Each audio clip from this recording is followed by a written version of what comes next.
¿Sabes lo que crees? Esta es la sesión 6. Si no tienes las sesiones anteriores, están todas las grabaciones, todos los PowerPoint en la página web y-ccc.cl/sabes.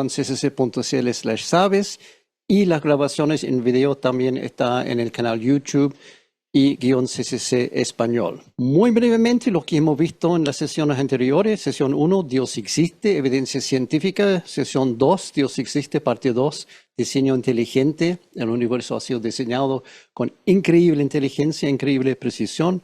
Sesión 3, ¿cuál Dios? Con tantas religiones hoy en día, todos creen en dioses diferentes. ¿Cómo podemos estar seguros que creemos en el Dios correcto? Sesión 4, ¿Jesús es real o solo un mito? ¿Realmente existió una persona que se llama Jesús, que vivió en esa época, en ese lugar, y que murió en la cruz y después fue sepultado? Eso vimos la evidencia extra bíblica para eso. Y sesión 5, ¿resucitó Jesús? También evidencia para la resurrección externa a la Biblia, basado en toda esa evidencia sólida, irrefutable, tanto externa como interna. Queda clarísimo, más allá de cualquier duda, que Jesús resucitó 3 días después de su terrible muerte en la cruz. De eso no hay duda. Hasta los ateos están de acuerdo que la tumba está vacía. Por lo menos llegan a ese punto, que están dispuestos a decir que fue resurrección. Los ateos no tanto, pero admiten crucifixión sí, sepultura sí, y 3 días después no había cuerpo en la tumba. Eso vimos toda la evidencia para la semana pasada, y evidencia real externa a la Biblia para la resurrección. Entonces, para resumir muy brevemente, con certeza sabemos que el Dios de la Biblia existe, es el único Dios que puede existir. Él hizo el universo con muchísimo cuidado, diseñado claramente con gran precisión para tener vida. Es un punto importante. No hizo el universo al azar y de repente apareció vida. Lo hizo a propósito, con todas las características para que exista vida, y más específicamente para que exista vida en esta tierra. Su Hijo Jesucristo, el Mesías, vino al mundo, murió por nuestros pecados y resucitó para darnos la vida eterna. Eso es lo que sabemos hasta el momento con certeza. Pero quedan algunas dudas grandes referentes a la vida en sí. Jesús murió, recobró la vida y también nos da la vida eterna, pero la pregunta tiene que ver no solamente con la vida eterna, sino la vida nuestra aquí, ahora, y la vida de los animales también. ¿Cómo se hizo la vida? ¿Cuándo y por qué? Nuevamente, vamos a ver en la Biblia y afuera de la Biblia para ver qué dicen la ciencia y qué dice la religión. ¿De dónde vienen tantos diferentes tipos de animales, peces, aves, reptiles, insectos, etcétera? ¿Están relacionados entre sí con los animales más avanzados descendiendo de animales más primitivos, o no es así? O sea, es verdad que existe esa palabra mala que no se debe mencionar en la iglesia. Hay una palabra, un garabato terrible: evolución. Que a las iglesias no les gusta hablar de evolución, o si hablan de eso, hablan de una forma muy despectiva. Y vamos a ver si eso es correcto o no es correcto. Qué garabato más terrible para la iglesia, ¿no? Años atrás, ¿se acuerda? El sistema operativo Windows tenía incorporado un juego. ¿Se acuerda de este juego? Que se llamaba Buscaminas. Exacto, eso fue. Y uno tenía que ir como caminando muy cuidadosamente, apretando botones para descubrir dónde están las minas, porque si no, ¡pum!, explotan. Bueno, hablar de evolución en el contexto religioso es igual. Yo me siento como un poco tanteando un poco terreno para ver si hay explosión o no explosión. Es como un campo minado, porque muchos ya tienen su opinión y no están dispuestos a escuchar otras opiniones, y uno toca un poco con el dedo y ¡pum!, explosión. Uno tiene que andar con mucho cuidado, un paso falso y ¡boom!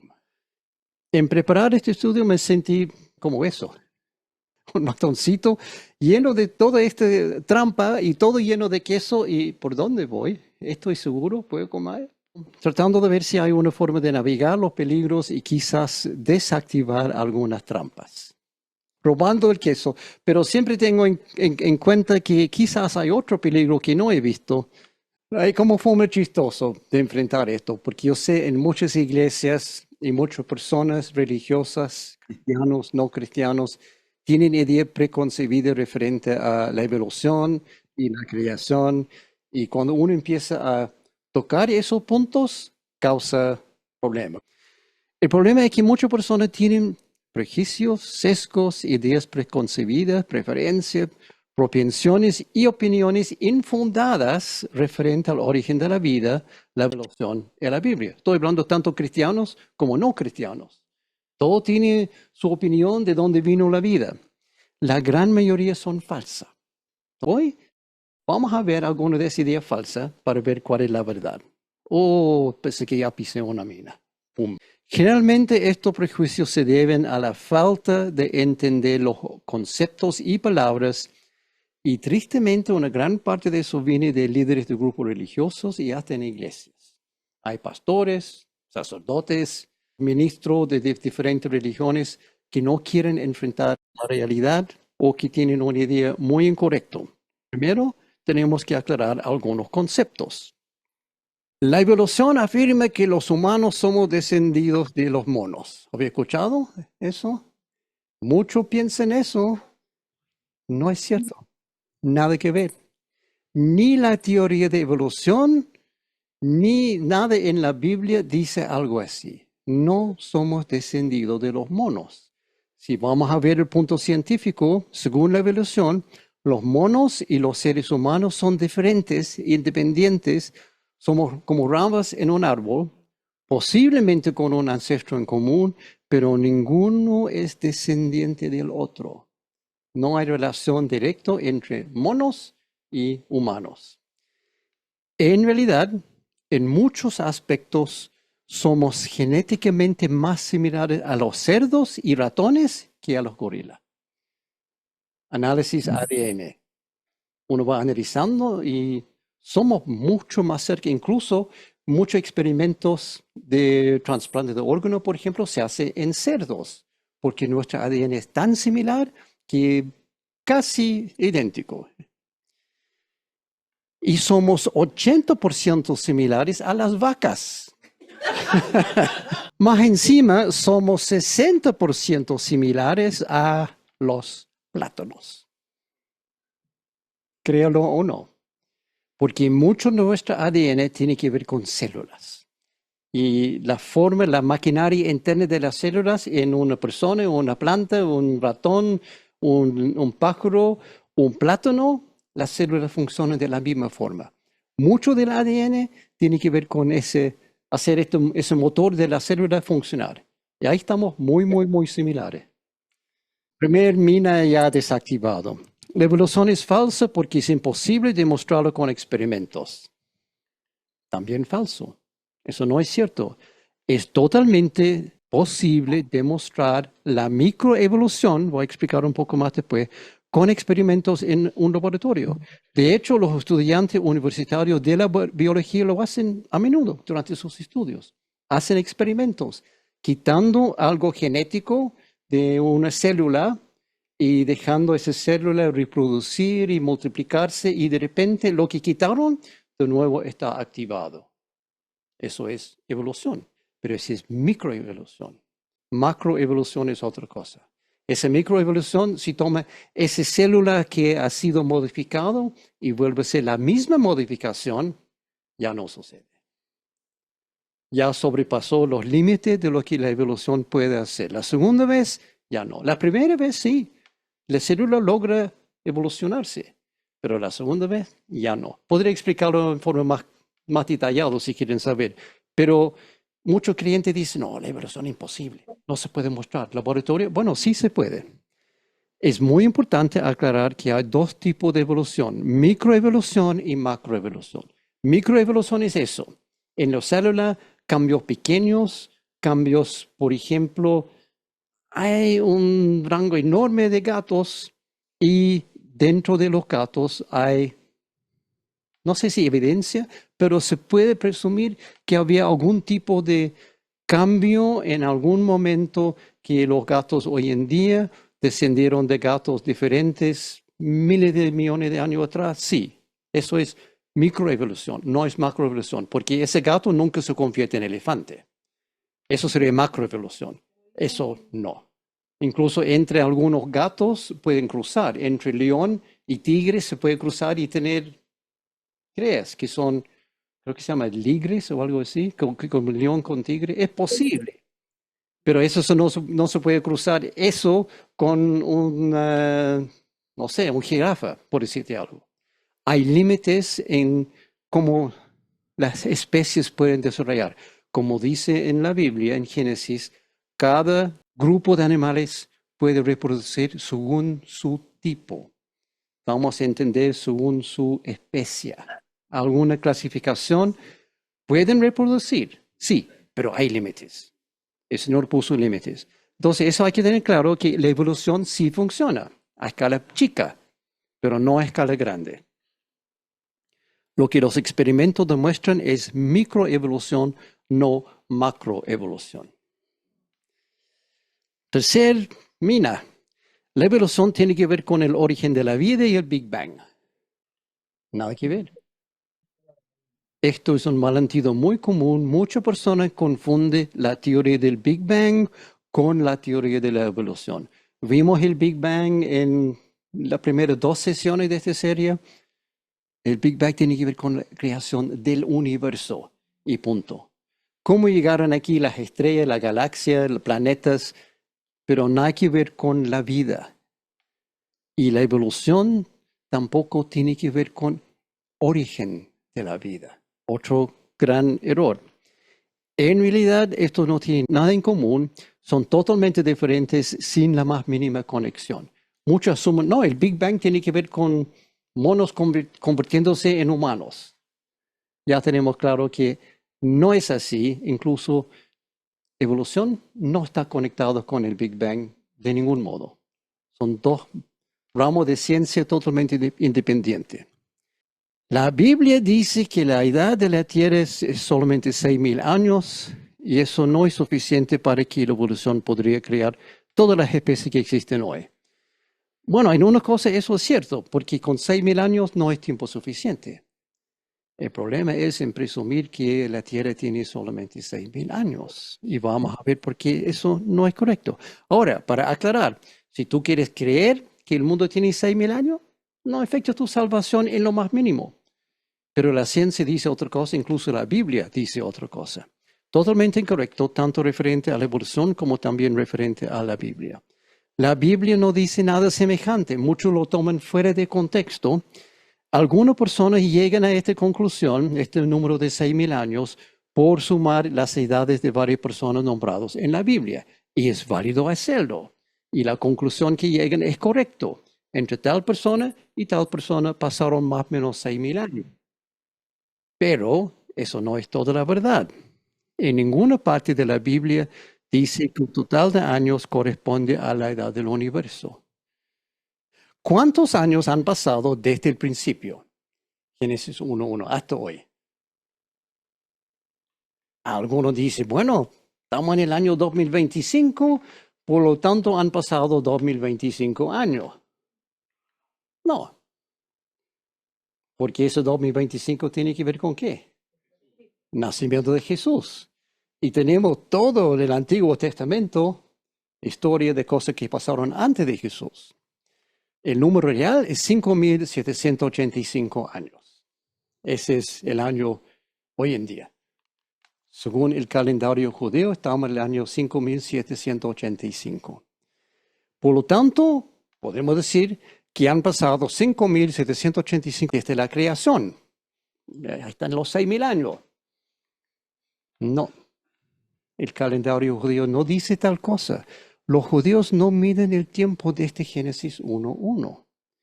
Miden el tiempo desde Génesis 2:7. ¿Qué pasa en Génesis 2:7? Y Dios el Señor formó el hombre, Adán. De ese momento en adelante, el calendario judío empieza con la creación de Adán. Antes de eso no dice nada, porque esos 6.000 años que dicen mucho empieza con Adán, porque hay un registro en gran parte de Génesis, hay registros de Adán tenía tantos años cuando nació este, y este tenía tantos años cuando nació este. Y uno puede seguir sumando y sumando y sumando, pero empieza con Adán, no empieza con la creación.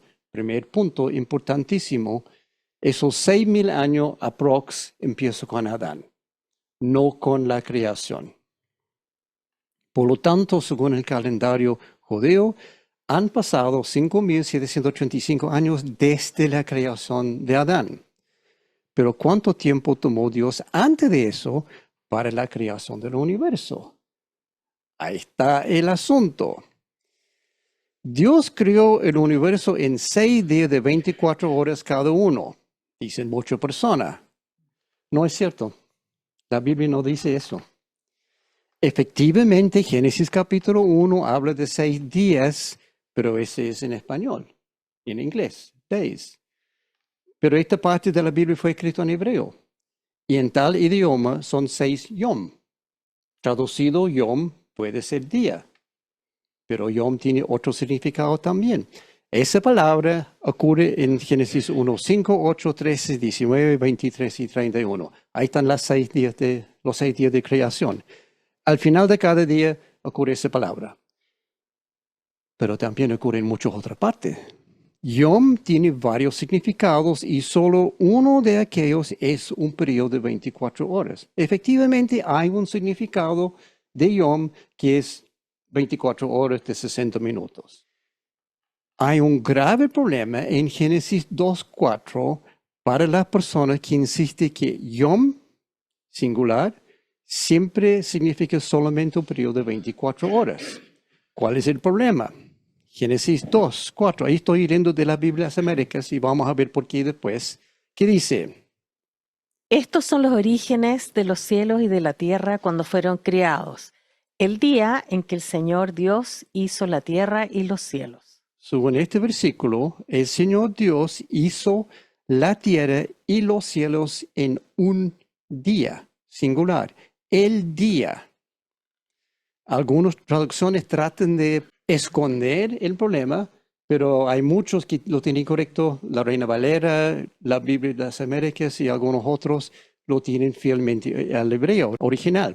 Aquí tenemos en la traducción NTV, y pasa algo entre medio, aquí está la nueva versión internacional, y se nota que hay algo, yo puse aquí ese cruz morado para indicar que dejaron algo afuera. Lo que dejaron afuera en la Reina Valera está. Aquí, por ejemplo, primero 2 dice, este relato de la creación de los cielos y la tierra, pum, pum, pum, cuando el Señor Dios, bla, bla, bla. Pero no habla de el día. No quieren poner esa palabra, el día, porque no encaja con su agenda. Lo mismo aquí en Nueva Versión Internacional, pero lo que dice la Reina Valera es correcto. Estos son los orígenes de los cielos y de la tierra cuando fueron creados el día que Jehová Dios hizo la tierra y los cielos. Lo mismo en la Biblia de las Américas. Estos son los más fieles, más precisos al original. ¿Y cómo sabemos eso? Bueno, vamos al original. Ya, Fran, léeme eso, por favor. Eso es hebreo para este versículo. Aquí, esta es la palabra yom, el día que estamos hablando aquí. En hebreo es singular. No dice los días cuando el Señor creó la tierra y los cielos. El día, yom, singular, un solo día. Está claro en el texto. Este versículo dice claramente que Dios hizo tanto los cielos como la tierra en un solo día. No 2, ni 3, ni 5, ni 6. Un solo día. Los cielos y la tierra, ambos en un solo día. Ok, ahí están los 6 días de la creación. Y dime en cuál día singular Dios hizo la tierra y los cielos. No es uno, hay 2. En un día hizo la tierra, día 3, y en día 4 hizo los cielos. Lea Génesis 1 para tener claro que es así. Por lo tanto, no, la Biblia está mala, hay un error aquí, un conflicto grave, no todos vamos a la casa y mejor leemos el Corán. Nada que ver. Es un problema de nuestro entendimiento, porque el hebreo está claro. No era un solo día para la creación de la tierra y también los cielos, sino 2 días. Entonces, ¿cómo se explica eso si Génesis 2:4 dice que fue un solo día? ¿Será un error en la Biblia? No. El error es en pensar que Yom se refiere siempre a un solo día de 24 horas. No es así. Ahí está el error. Yom se refiere a periodo de tiempo en general, no solamente periodo de 24 horas. Se refiere también a épocas, eras y tiempos sin definición. Tal como yo puedo decir, hoy vivimos en el día del celular. Ese día del celular no dura 24 horas. Es un tiempo indefinido. Otro uso de Yom en Génesis, hay varios. La palabra ocurre más de 2.400 veces en la Biblia. Pero, por ejemplo, en Génesis 4:3 dice tiempo después. Es el significado de Yom, al final del día. Siempre o continuo es otro significado de Yom. Mientras permanezca, otro significado de Yom. Génesis 35:3. ¿Cuándo? Literalmente en el día, pero no se refiere a un día de 24 horas. Es ¿cuándo ocurrió esto? Después de mucho tiempo, literalmente aumentó el día. 44. Algún tiempo, pero está traducido algún tiempo, pero la palabra original es Yom. Y mi favorito aquí, Génesis 47:28, literalmente el día de Jacob fue 140 años. Entonces, un día equivalente a 140 años en este caso. Por lo tanto, Yom no es solo 24 horas. Es uno de los significados, pero no es necesario tomarlo así para los 6 días de creación, es el punto. Conclusión, Yom no se refiere solamente a periodo de 24 horas, sino al tiempo en general sin definición precisa. Es muy similar a la forma que usamos nosotros día hoy en día. Valga la redundancia, valga mucho. Hoy en día usamos ese significado. Por lo tanto, no es necesario considerar los 6 días de la creación como 6 periodos de 24 horas. Como digo, si quieres hacerlo, perfecto.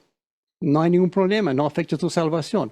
Pero no es tomar la Biblia en la forma que la Biblia explica claramente. Es muy probable que cada yom se refiere a periodos de varios millones de años, incluso algunos días pueden ser miles de millones de años. En ese caso, la Biblia encaja perfectamente con la ciencia. No hay conflicto. Bíblicamente es válido aceptar lo que dice la ciencia. El universo tiene aproximadamente 13,8 mil millones de años y la Tierra tiene aproximadamente 4,7 mil millones de años. Bíblicamente no es conflicto creer eso. Si no quiere creerlo, perfecto. Como digo, no afecta en nada que Jesús murió por ti y tú aceptaste al Señor y vas al cielo. Pero si quieres leer la Biblia con precisión, eso es lo que dice realmente. No solamente 6 días de 24 horas y tampoco 6,000 años desde la creación hasta hoy. De Adán hasta hoy puede ser 6,000 años, sí, es posible. Incluso es imposible que la Tierra tenga solamente 6,000 años porque los árboles no mienten. Tú sabes que puedes cortar un árbol y ver cuántos anillos tienen cada anillo, un anillo por año, contando los anillos. Bueno, este árbol en Japón que se llama el Jomonsugi tiene 7,000 años. Entonces es imposible que la Tierra tiene solamente 6. El Old Rasmus en Suecia tiene 9,000 años. El roble jurupa en California, Estados Unidos, tiene 13,000 años. Los árboles no mienten. Y hay una colonia de árboles aspen que se llama el Pando en Utah, Estados Unidos, que tiene entre 80,000 años y 1,000,000 de años. No es que cada árbol tiene esa edad, pero es una colonia. El sistema de raíces tiene esa edad. Entonces, de ese sistema de raíces que está ahí increíblemente grande debajo de la tierra, crece un árbol, dura, 100, 200 años, muere. Y después al lado crece otro y van muriendo. Pero el sistema en sí tiene entre 80.000 y 1.000.000 de años. Por lo tanto, la Tierra no puede tener 6.000 años. Otro problema, el año luz. ¿Alguien sabe qué es el año luz? ¿Tiene una definición? ¿Qué es el año luz? Muchos piensan que tiene que ver con tiempo. No tiene que ver con tiempo. El año luz es una medida de distancia, no de tiempo. Es la distancia que la luz transita en un año. Pero se llama año luz. Y obviamente, considerando que la velocidad de la luz son 300.000 kilómetros por segundo, un año luz es muchísima distancia.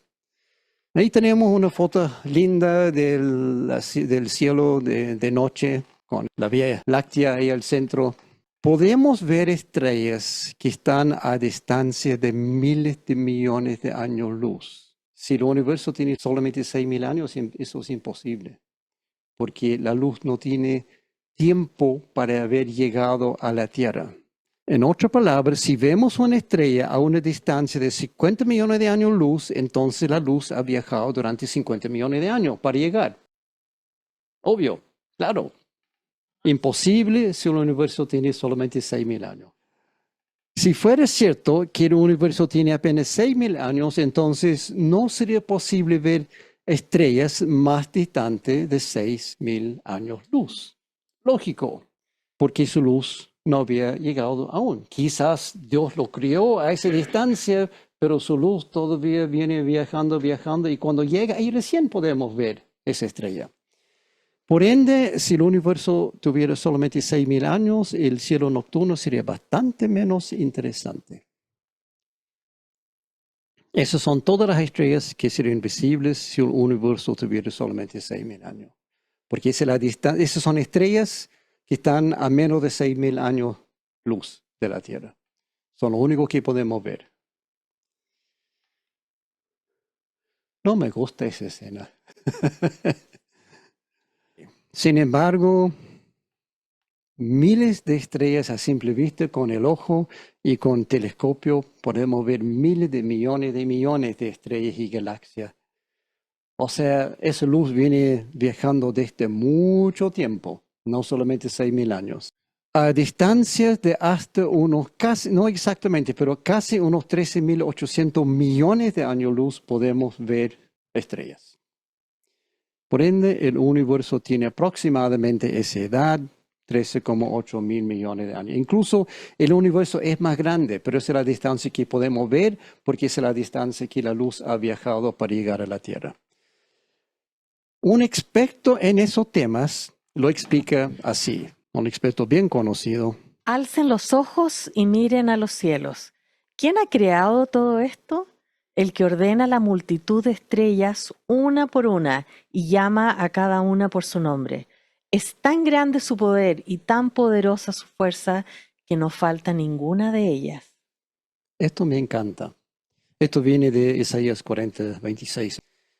Por eso me gusta pensar que el universo realmente es tan grande y tan viejo, porque yo no creo que Dios hizo algo chiquitito, solamente 6.000 años en diámetro. Yo creo que Dios cuando hace cosas lo hace en grande, mostrando su poder. Otro experto comenta algo similar. Los cielos cuentan la gloria de Dios, el firmamento proclama la obra de sus manos. Un día transmite al otro la noticia, una noche a la otra comparte su saber. Sin palabras, sin lenguaje, sin una voz perceptible, por toda la tierra resuena su eco. Sus palabras llegan hasta los confines del mundo. Salmo 19, 1-4. Y otro más. Cuando veo tus cielos, obra de tus dedos, la luna y las estrellas que tú has establecido, digo, ¿qué es el hombre para que de él te acuerdes y el hijo del hombre para que lo cuides? Quizás eso es lo más impresionante. El Dios que hizo todo eso se preocupa de cada uno de nosotros también, personalmente, individualmente. Tal como dijo aquí David, Salmo 8, ¿qué es el hombre para que de él te acuerdas? Si Dios quiso tomar su buen tiempo en crear todo el universo, en toda su increíble perfección, con atención a cada detalle, con cariño y amor, ¿cuál es el problema?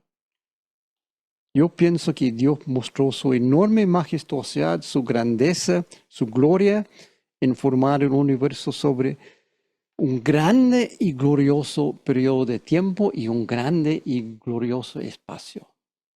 Incluso los científicos hoy en día no están 100% convencidos que el universo tiene límites. Están pensando que quizás es infinito. No tienen cómo probarlo, pero algunos científicos que piensan que es mucho más grande de lo que podemos ver. El universo entero es evidencia de la creación de Dios. Lo que podemos medir, Dios nos permite medir. Si Él dejó toda esa evidencia tan evidente a simple vista, y hasta con los instrumentos más sensibles que hemos inventado, con la inteligencia que Él nos dio, muestra que es así. Este Dios es grande, poderoso, potente, omnisciente, omnipotente, omnitodo. Dios no está apresurado. Tomó su tiempo para crear el universo de la forma que Él quería hacerlo. Otro, no hay dinosaurios en la Biblia. Por lo tanto, la Biblia es falsa porque se sabe que existieron los dinosaurios. Ups. Oh, todo eso entonces estamos mal nuevamente, rayos. Una pregunta tan simple derrota la Biblia completamente.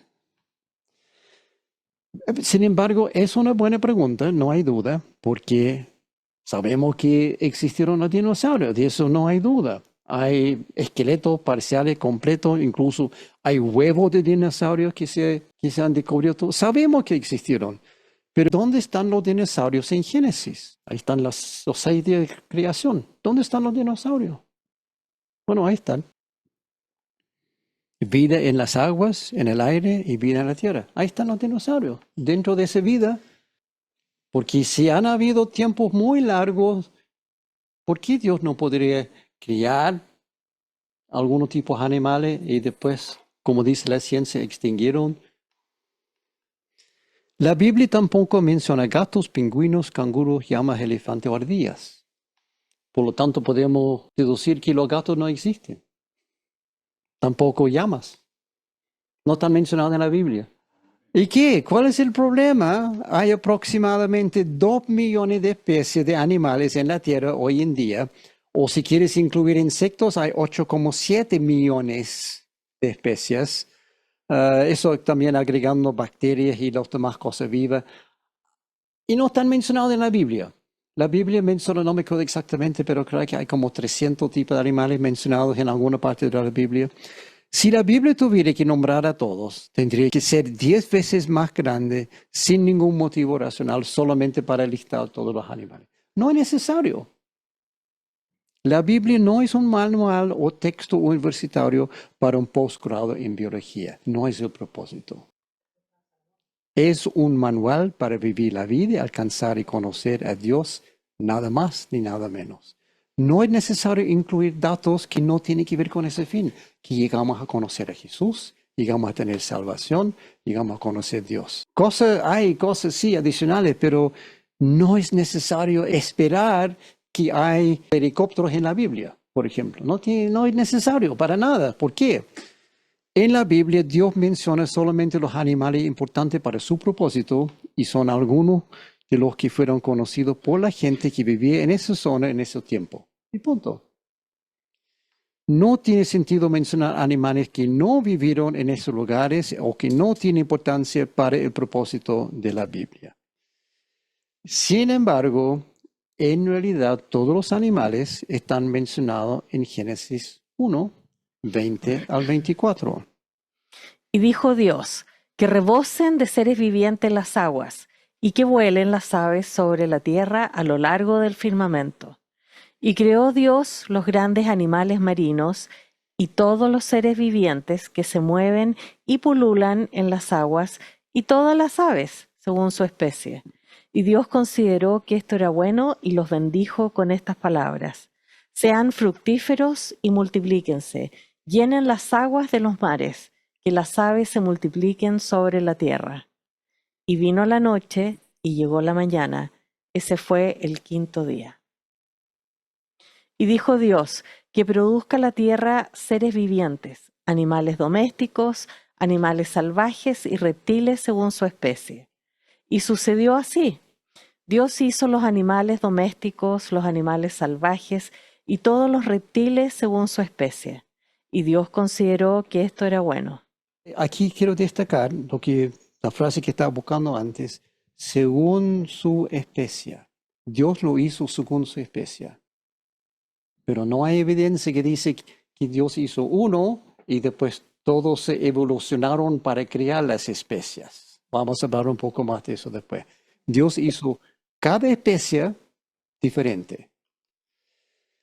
Pero fue la evolución que formó la vida en la Tierra. Tomó millones de años para crear cada especie, avanzando desde seres muy simples, evolucionados, a seres cada vez más complejos y eventualmente a nosotros, los seres humanos. ¿Habéis visto ese diagrama antes, no? Que los monos empiezan a tomar más forma de hombre hasta llegar al hombre moderno. Totalmente incorrecto. Ni siquiera la misma teoría de la evolución dice eso. Es un evento artístico, ese tipo de diagrama. Es más, la teoría de la evolución no tiene nada que ver con el origen de la vida. Muchos piensan que evolución explica de dónde vino la vida. No, no es así científicamente. Es un malentendido muy común que la teoría de evolución explique de dónde vino la vida y cómo se formó el primer ser vivo. Eso no es lo que dice la teoría de evolución. Tal teoría solamente habla de cambios en los seres vivos y no dice nada referente a sus orígenes. Y ahí tenemos un problema que vamos a analizar ahora y también al final. Habla de mutaciones, la teoría de evolución hoy en día, de seres existentes. O sea, algo pasó en la gestación de un feto de algún animal, un cambio de ADN y ese bebé nació diferente, con alguna mutación. Y algunas mutaciones pueden ser buenas, con ventajas para ese bebé, y otros no tanto. Y después algo que se llama selección natural, no decide, pero da el resultado si ese bebé tiene ventaja y sigue y reproduce pasando esa mutación a la próxima generación, o si no es muy útil, incluso puede ser no beneficioso y ese bebé muere porque su mutación no era bueno. Pero la teoría no habla de la fuente de la vida, de dónde vienen los seres originales. Aunque el título del libro de Charles Darwin es El origen de las especies, curiosamente nunca habla de el origen de las especies en su libro. No ofrece ninguna explicación de eso. Es un malentendido porque no está hablando de el origen original. Su teoría habla de dónde nace cada uno de las especies que vienen después, el origen de las especies, no el origen de la vida. Hay otra área de investigación científica que tiene que ver con eso, se llama abiogénesis. Es todo un ramo de investigación científica que abiogénesis es el inicio de la vida sin vida. Es como paráfrasis de lo que significa esa palabra. Abio, o sea, sin biología, génesis, inicio. Tiene que ver con la aparición de la vida o los organismos vivos desde sustancias inorgánicas y inanimadas. O sea, desde las rocas y los elementos químicos que existieron en la Tierra, este ramo de ciencia trata de estudiar y inventar teorías para explicar cómo una roca podría convertirse en una célula. Y tiene un problema muy grave esa teoría. Hasta la fecha no hay ninguna teoría ni cerca a posibilidad. Abiogénesis. Básicamente trata de explicar cómo la vida puede formarse a sí misma desde cosas sin vida, gases, líquidos, rocas, compuestos químicos en la Tierra primitiva. Eso es abiogénesis. ¿Teoría sólida hasta la fecha de este ramo de la ciencia? Ninguna. Teoría hay, sí. pero nada que pueden probar ni siquiera ofrecer evidencia.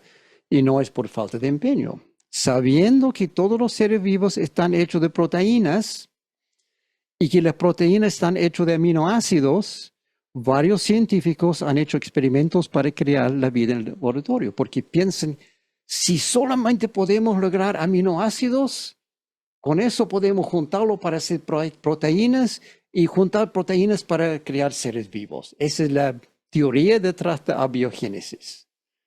Por ejemplo, en el año 1953, Stanley Miller pensó que al reproducir las condiciones de la Tierra primitiva en el laboratorio podría crear la vida.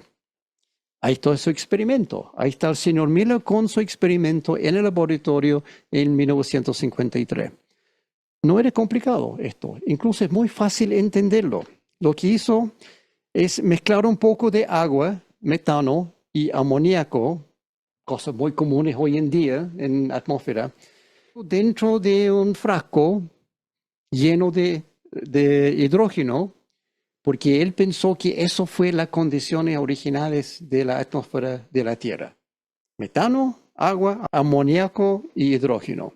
Y calentó su frasco con una llama para simular el calor del sol y pasó chispas eléctricas para simular relámpagos, pensando, entre todo eso, tiene que crear la vida. Ahí está un diagrama muy simplificado de su experimento. No vamos a entrar en mayor detalle, pero ahí está el frasco, ahí está la chispa, ahí tiene todo un sistema que va circulando, gases, etc. Por una semana entera dejó funcionar su experimento y después apagó, analizó el barro que había formado adentro. ¡Éxito! ¡Sorpresa! Ahí está. Se nota aquí en el frasco que está como un color ya de barro porque había formado alguna cosa. Había logrado producir 11 de los 20 aminoácidos necesarios para la vida. Toda la vida en la Tierra tiene como base 20 aminoácidos unidos en diferentes formas.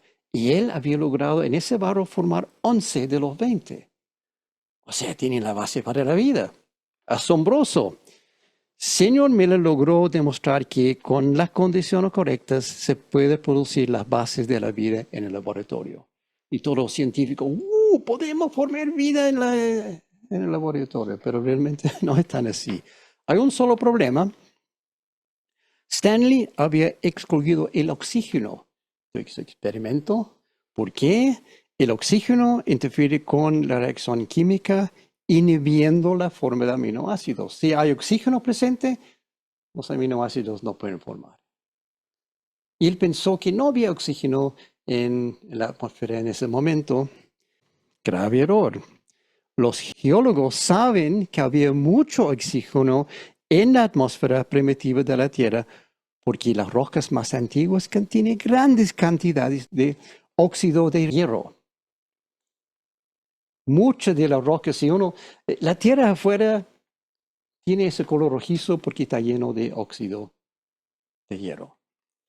E incluso si el pobre señor Miller había solamente abierto la cortina y tomado una mirada por su laboratorio, por la ventana, hubiera visto eso. Todo ese color rojizo es roca antigua que son más que nada óxido de hierro. El color rojo de las montañas es puro óxido. Incluso se puede ir aquí al norte de La Serena, y ver todos estos colores que hay en la roca, en las montañas antiguas, de diferentes colores como verde, más amarillo. Son todos óxidos de diferentes metales. Había cualquier cantidad de oxígeno en la Tierra primitiva. Otro problema. Por mucho que lo siguió intentando, el señor Miller nunca logró que los aminoácidos se junten para formar proteínas.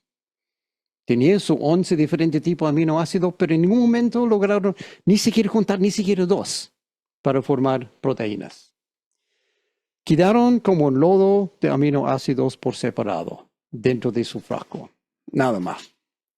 El golpe final para el experimento del señor Miller es que Debido a los estudios geológicos más recientes, ahora sabemos algo más referente a la atmósfera de la Tierra primitiva. No solamente tenía mucho oxígeno, sino también faltó hidrógeno y metano. Dos de los elementos que eran fundamentales para el experimento ni siquiera estaban en la atmósfera. Había algo, sí, pero muy poco y totalmente insuficiente para producir ningún aminoácido. Entonces, fracasó su experimento, no logró los resultados que él quería y más encima después descubrió que su experimento era inválido. Ni siquiera un solo aminoácido se formó en esas condiciones. Sin embargo, hay este problema. Hasta hoy en día, en los colegios y escuelas del mundo, se enseña a los niños acerca del experimento de Stanley Miller, destacando cómo tuvo tanto éxito en casi crear la vida en el laboratorio. Por eso los niños hoy en día salen del colegio pensando que se puede formar vida en el laboratorio, pero en realidad nada que ver. Estaba muy, muy, muy lejos de formar algo, si quiere, semejante a la vida. Vamos a ver realmente cuán cerca llegó. Para ponerlo en perspectiva, seguramente has visto ese diagrama antes, ¿no? ADN. Probablemente has oído hablar de eso y sabes que es algo como un plano para formar seres vivos similar a un plano mecánico. Si tú das ese diagrama a un mecánico en un taller, él podría formar ese objeto porque el plano están todo indicado en el plano. Lo mismo con el ADN. Tiene todas las indicaciones necesarias para hacer un ser vivo. Un hilo de ADN incluye toda la información necesaria para fabricar un ser vivo. En términos muy simples, lo que hace el ADN es almacenar las instrucciones de cómo formar cada proteína, de los cuales somos hechos, y cada proteína consiste de una cadena de aminoácidos, las cosas que el señor Miller había producido. Pero cada proteína requiere una secuencia muy específica de aminoácidos. El ADN indica cuáles aminoácidos hay que usar y en qué secuencia deben ser unidos para formar la cadena de una proteína. Simple. No tan simple. Hay solo 20 aminoácidos en total y es la secuencia en la cual están unidos en su cadena que da las propiedades de cada proteína. Una proteína típica consiste de una cadena de más o menos 400 aminoácidos. ADN lo hace de forma muy fácil usando solamente 4 químicos. Sus símbolos son A, C, G y T. ADN consiste de 4 químicos ordenados en diferentes formas y con esos 4 puede producir toda la vida. En esa forma, el ADN puede unir cadenas muy largas de los 20 aminoácidos para formar proteína. Entonces, ¿qué logró realmente el señor Miller con su experimento? ¿Alguna vez ha visto el juego Scrabble? Un montón de pequeñas letras del alfabeto y un tablero con rayado, con cuadriculado, donde los jugadores pueden formar palabras. Uno empieza tirando todas las letras cara abajo para no verlo, obviamente, selecciona alguno y después trata de formar palabras. Eso es Scrabble. Como metáfora, podemos decir que con su experimento el señor Miller logró formar algunas de las letras. Si cada letra corresponde a un aminoácido, el señor Miller logró formar la mitad del alfabeto de aminoácidos, 11 de los 20. Muy similar a la foto arriba, puras letras sin sentido logró formar el señor Miller. Para tener sentido, hay que juntar las letras en secuencias válidas para formar palabras reales. No se puede juntar cualquier letra con cualquier letra y decir, mira, aquí estoy ganando 5 puntos. No. Juntando algunas letras de manera aleatoria, por ejemplo, Sdren o Twab o Albabra, no sirve porque no son palabras válidas. No existen en idioma nuestro. Por lo tanto, eso no se puede contar. No tiene significado. Solo tiene sentido al poner las letras, o sea, aminoácidos, en su secuencia válida, formando una verdadera palabra, proteína. Es el metáforo que estoy tratando de poner acá. Por ejemplo, las letras A, A, L, P, B, A, en esa secuencia no significa nada, pero se puede reunir para formar palabra. En ese caso sí tiene sentido. Pero fuera de secuencia no sirve de nada. El señor Miller ni siquiera logró juntar las letras de una sola palabra. Nada. Formó la letra nomás, no las palabras. Y algunas letras dispersas, desconectadas, sin orden, sin secuencia y sin sentido. Ahora, si él hubiera logrado eso sería impresionante. Formar algunas proteínas realmente juntando letras para formar palabras, eso sí sería impresionante, pero no lo hizo. No es así, formó puras letras. Aunque hubiera logrado eso, estaría muy lejos de crear la vida. ¿Pero cuán lejos? Las palabras tienen quizás una docena de letras, pero cada proteína tiene cientos de letras. Imagínense un tablero Scrabble del tamaño de una cancha de fútbol. Y cada letra debe ser la correcta, en la ubicación correcta y orientación correcta. No se puede simplemente poner una secuencia cualquiera de 400 letras y formar una palabra cualquiera. No es una proteína.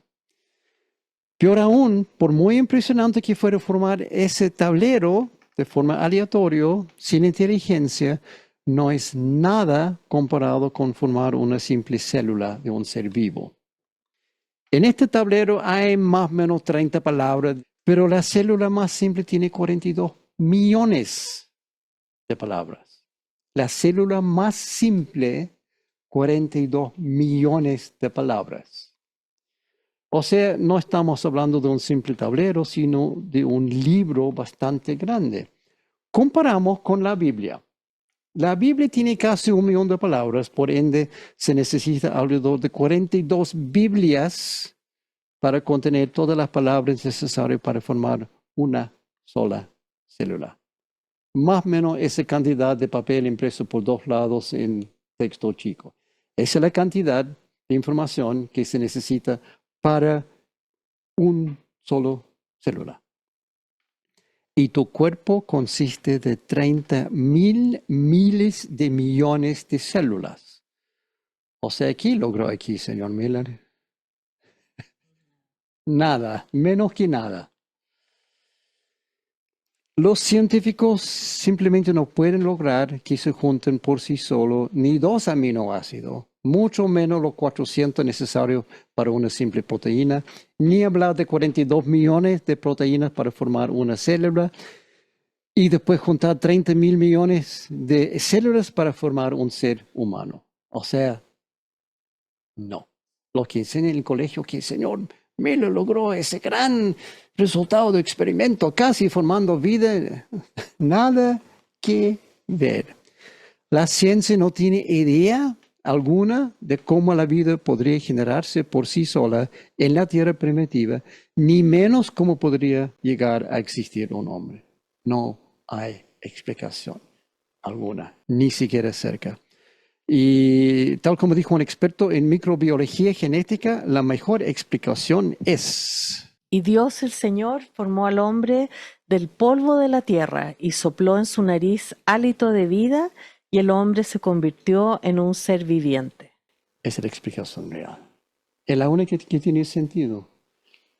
La ciencia no sabe cómo se hizo, no tiene la más mínima explicación, pero la Biblia lo dice muy claro.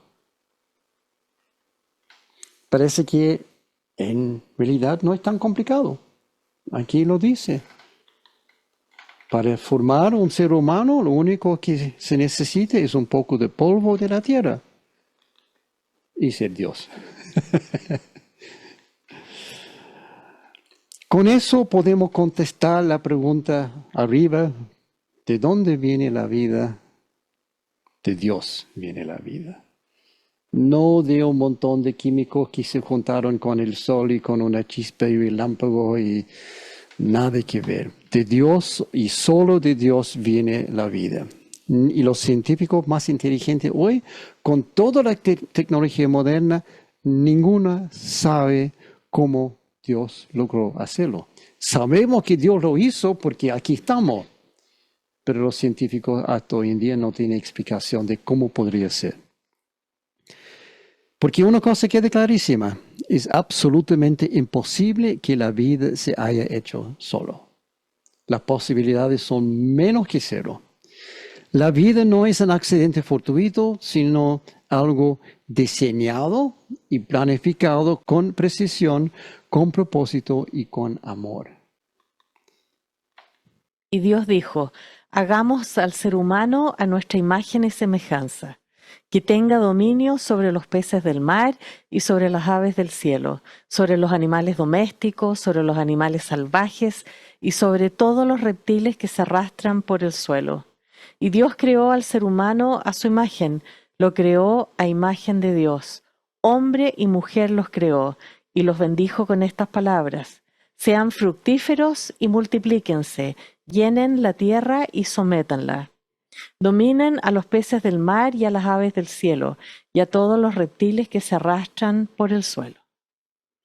También les dijo, yo les doy de la tierra todas las plantas que producen semilla, y todos los árboles que dan fruto con semilla.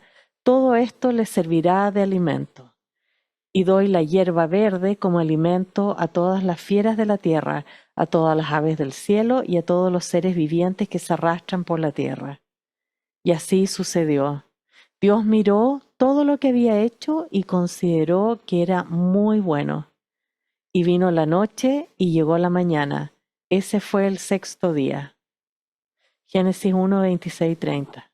Ahí está la historia real de cómo el hombre y todos los animales llegaron a habitar en esta tierra. En su último acto de creación, al final del sexto yom de la creación, Dios nos hizo a nosotros, los seres humanos. Hombre y mujer los hizo. Crió al ser humano a su imagen, lo crió a imagen de Dios. Hay diferentes formas de interpretar eso, pero básicamente podemos entender algunas de las características que tiene Dios, también tenemos nosotros. Y también se puede interpretar que Dios tenía en su mente cómo formarlo y nos hizo de esa forma. Y los bendijo. Esa parte a veces saltamos al final de la creación. Dios bendijo a los hombres. Con eso, Dios Altísimo terminó la creación. Y después de crear el hombre y la mujer, miró toda la creación y dijo, esto es muy bueno. Cada uno de los 5 días anteriores, Dios había mirado y dijo, este es bueno. Miró al final, con la creación del hombre y mujer, esto dice, es muy bueno. Incluso en hebreo se entiende, este es buenísimo, es perfecto, es lo mejor que hay. Bueno, bueno. Somos la culminación de la creación de Dios, hecho con mucho amor, y somos bendecidos. No solamente creados en la imagen de Dios, sino bendecidos. Y Dios creó al ser humano a su imagen, lo creó a imagen de Dios, hombre y mujer, lo creó y los bendijo. Ok, hemos visto que se puede crear la vida en el laboratorio. No, no se puede. Solamente Dios sabe hacerlo. No obstante, una vez más estamos usando evidencia de la Biblia, de los capítulos escritos por Moisés, para afirmar el origen de toda la gran variedad de animales en la tierra. Pero muchas personas no aceptan tal libro y por ende rechazan las descripciones de Moisés. Para ellos hay otro libro escrito por otro hombre que tiene la explicación verdadera para la historia de los antepasados de todos los seres vivos en este planeta. Este se llama Darwin. Volviendo a Charles Darwin, había mencionado antes, en el año 1859, este naturalista y geólogo, no es biólogo, geólogo británico, escribió su famoso libro El origen de las especies, con su teoría sobre el desarrollo de todos los seres vivos en este planeta. El libro de Darwin descarta totalmente las palabras de Moisés.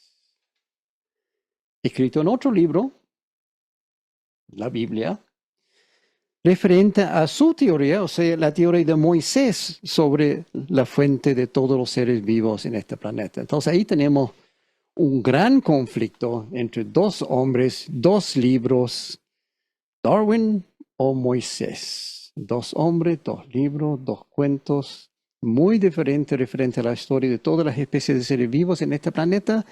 Pregunta, ¿quién tiene la razón?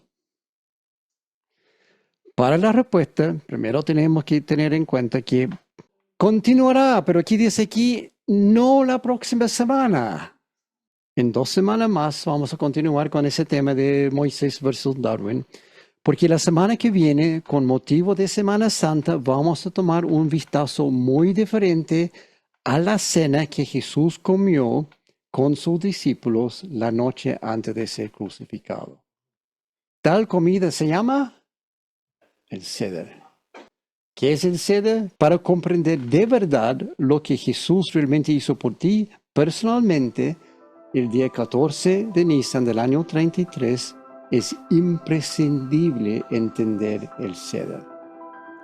Es asombroso. Entonces, la próxima semana, ¿qué es el Seder? Voy a demostrar aquí qué es el Seder. Y el Seder es lo que Jesús realmente comió esa noche.